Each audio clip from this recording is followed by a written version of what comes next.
Imagine earning a degree that prepares you with real skills for the real world.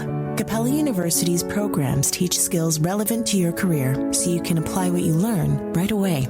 Learn how Capella can make a difference in your life at capella.edu. You're listening to a Mint podcast brought to you by HT Smartcast.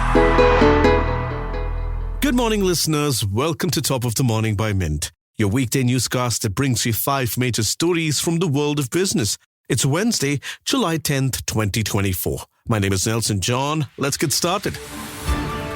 Top of the Morning by Mint. The Indian stock market benchmarks, the Nifty 50 and the Sensex, hit fresh highs on Tuesday despite mixed global cues. Both indices saw a rise of just under 0.5 percentage point from their previous day's close. India's journey towards electric mobility has hit a bit of a speed bump. After a promising start, sales of electric vehicles or EVs are beginning to stagnate, largely because subsidies were slashed earlier this year. This has shifted a lot of expectations onto the upcoming third phase of the faster adoption and manufacturing of hybrid and electric vehicles, or FAME scheme, which everyone is eyeing ahead of the budget announcement on July 23rd. The FAME scheme first rolled out in 2015 and has been a cornerstone of India's push to get more electric and hybrid vehicles on the road. It saw a significant boost in 2019 with FAME 2. Which pumped in 10,000 crore rupees to support the adoption of EVs across various segments from buses to two-wheelers. The impact of these initiatives? Pretty impressive initially. From selling just under 2,400 units FY 2015, EV sales soared, breaking the 100,000 mark in FY 19 and reaching a whopping 1.68 million units by FY 24. So what's the buzz around FAME 3? Mint's Sumant Banerjee explains in today's Mint Primer.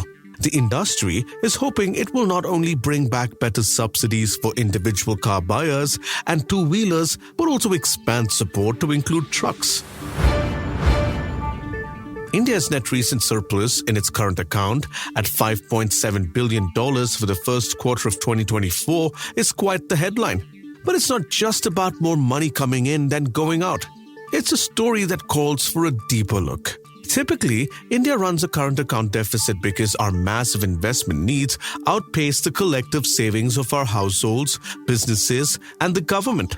In fact, barring the first pandemic year, this year's deficit projected at $23 billion, or 0.7% of GDP, is on track to be the second lowest in 2 decades. Now, you might think this sounds like great news, but here's where it gets complex. The Reserve Bank of India pointed out an uptick in investments, particularly driven by higher government spendings and a surge in the housing sector. With investments pegged at 33.7% of GDP, that's a big deal because it means we're saving at a rate of 33% to maintain a current account deficit of just 0.7%. When the savings rate climbs, it opens a door for more substantial investments without widening the current account deficit. Now, picture this. With a modest 2% deficit and a saving rate of 33%, we're looking at an investment rate of 35%. That translates to a whopping 6 trillion rupees directed towards nation-building efforts. So a deficit isn't necessarily a bad thing when it stems from strong savings and solid investment. Deepa Vasudevan from the Mint's data team explores why having a current account deficit is good for the economy. The National Rural Job Guarantee Scheme, a crucial lifeline for millions in rural India, isn't expected to receive increased funding in this year's union budget, according to 2 officials. The Mahatma Gandhi National Rural Employment Guarantee Scheme will likely see its budget allocation hold steady as per earlier estimates. This scheme provides a financial safety net to rural households. These funds could be adjusted later based on job demands and requirements in rural areas.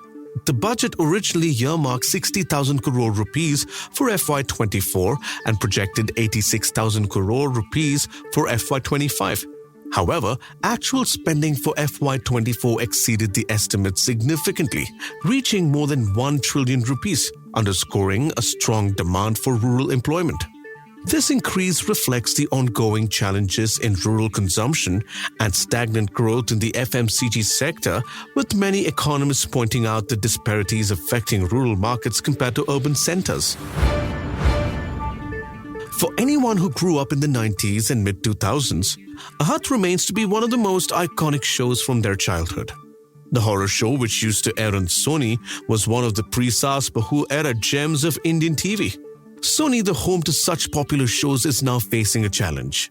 Sony runs a vast media empire in India, including 26 TV channels, the Sony Live streaming platform, a movie distribution production business, a music label, and a talent management vertical.